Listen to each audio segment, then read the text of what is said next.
Bismillahirrahmanirrahim. Assalamualaikum warahmatullahi wabarakatuh. Selamat pagi.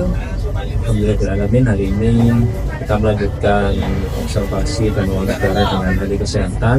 Saya dari Setiawan, mahasiswa S2 Pendidikan Olahraga, Fakultas Ilmu Kesehatan dan Olahraga dan Kesehatan Universitas Negeri Surabaya. Nah, kali ini ada observasi atau wawancara yang kedua. Kalau kemarin kita bersama Bapak Hairul Anwar, nah sekarang kita bersama Bu Irma Hidayah. Assalamualaikum Bu Irma. Bagaimana kabarnya Bu Irma? Alhamdulillah sehat. Nah, Bu Irma ini di Dinas Kesehatan sebagai pembimbing kesehatan kerja di Dinas Kesehatan Kabupaten Sidoarjo. Nah, ada beberapa pertanyaan Bu atau diskusi atau bincang-bincang lah, bisa dikategorikan seperti itu, terkait dengan tema kita yang hubungan antara aktivitas fisik dengan kebugaran jasmani. Nah, di Dinas Kesehatan sendiri kan ada semacam tugas kerja, diantaranya kalau saya lihat itu ada perizinan termasuk pendataan puskesmas, apa di bawahnya kan ada puskesmas kan biasanya ada upaya kuratif nih Bu, atau pengobatan. Nah, ternyata kalau melihat lebih jauh lagi ternyata ada upaya-upaya preventif termasuk penggalakan aksi bergizi di sekolah-sekolah, pengukuran kebugaran jasmani. Nah, porsi mana Bu sekiranya yang paling besar antara upaya kuratif dengan preventif yang dilakukan oleh Dinas Kesehatan? Apakah keduanya dijalankan secara bersamaan atau seperti apa? Sebenarnya saya perlu menjelaskan dulu bahwa tugas dan tanggung jawab Dinas Kesehatan Kabupaten dan Polda, khususnya Kabupaten Sidoarjo, itu yaitu melakukan pembinaan untuk yang utamanya yaitu di preventif, kemudian selain itu kita juga melakukan kuratif berbatas yang sederhana saja, tidak sebenarnya tidak rumit ya, jadi cukup pelayanan kesehatan kuratif yang ada di puskesmas saja. Jadi kalau misalnya dari masyarakat membutuhkan pelayanan yang lebih lanjut, maka itu ranahnya sudah masuk di rumah sakit, di mana rumah sakit itu untuk manajemen anggaran perencanaan sampai pelaksanaannya itu sudah sendiri. Gitu. Jadi kalau kami memang ada programnya di mana itu ada tugas utama kami, kemudian juga juga ada preventif tapi terbatas di pelayanan kesehatan tingkat pertama saja di puskesmas. Porsinya berarti sama besar nih Bu Irma? Tentunya kalau secara nominal tidak mungkin sama. Kalau untuk fokusnya kami mengutamakan di preventif. Oh, mengutamakan preventif.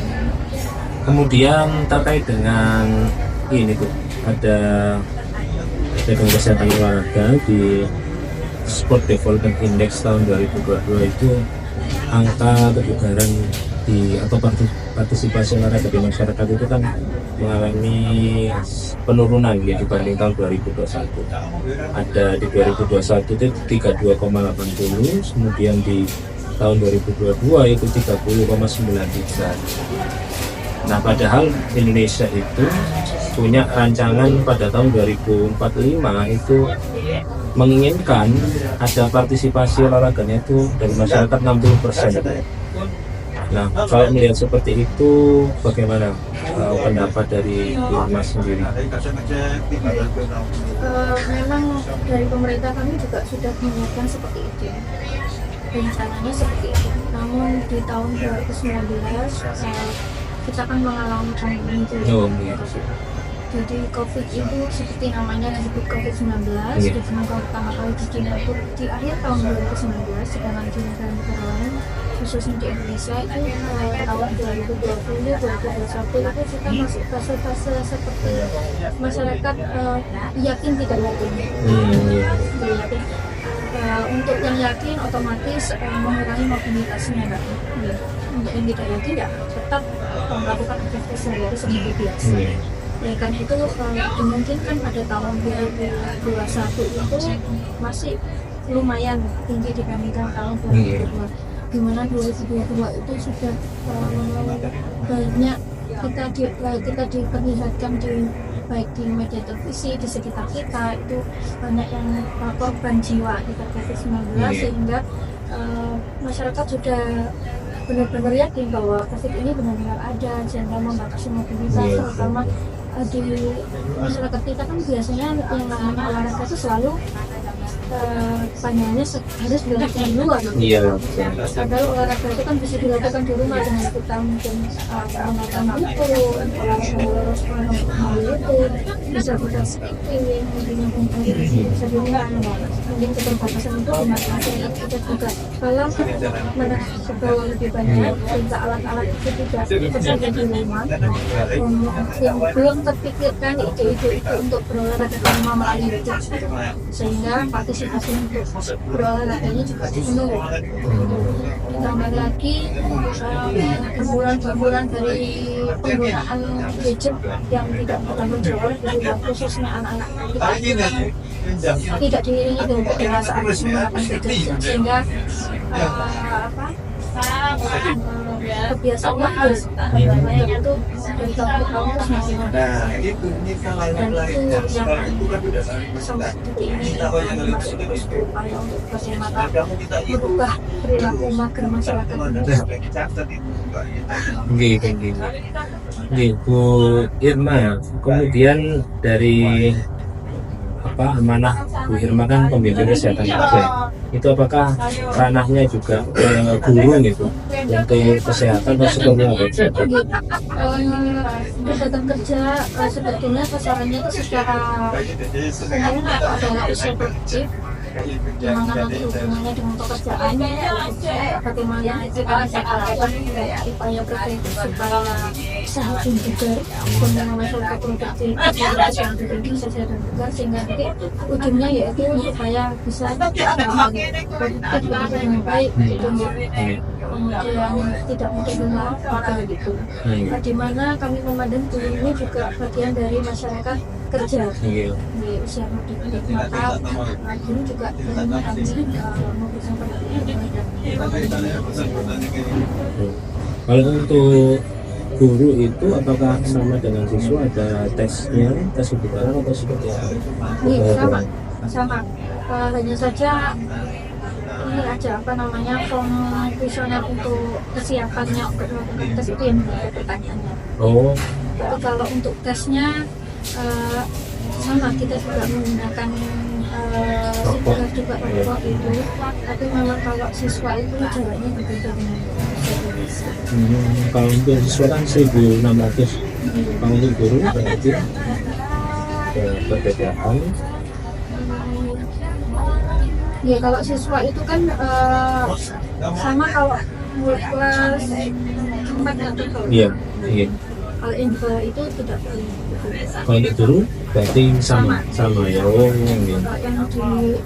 yang di bawah kelas 4 itu kita mengupayakan bagaimana anak itu tetap aktif bergerak saja. Kalau kemarin di sekolah kita hari Sabtu kemarin kan ada aksi bergizi, di dalamnya ada senam bersama, kemudian ada minum tablet tambah darah sama sarapan bersama gitu. Mungkin dari dinas kesehatan atau puskesmas ada nggak bisa program-program lain yang sama bisa mendukung kebugaran jasmani insan pendidikan gitu ya? Adakah yang di luar itu atau memang itu yang saat ini digalakkan gitu? Memang itu yang saat ini digalakkan.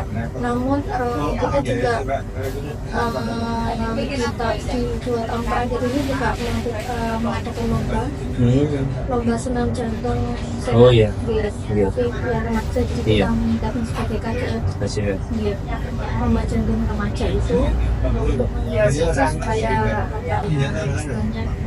anak-anak ini selain berolahraga juga mendapatkan apresiasi, sehingga dia bisa menggunakan bahkan di tahun 2023 kita juara tingkat nasional.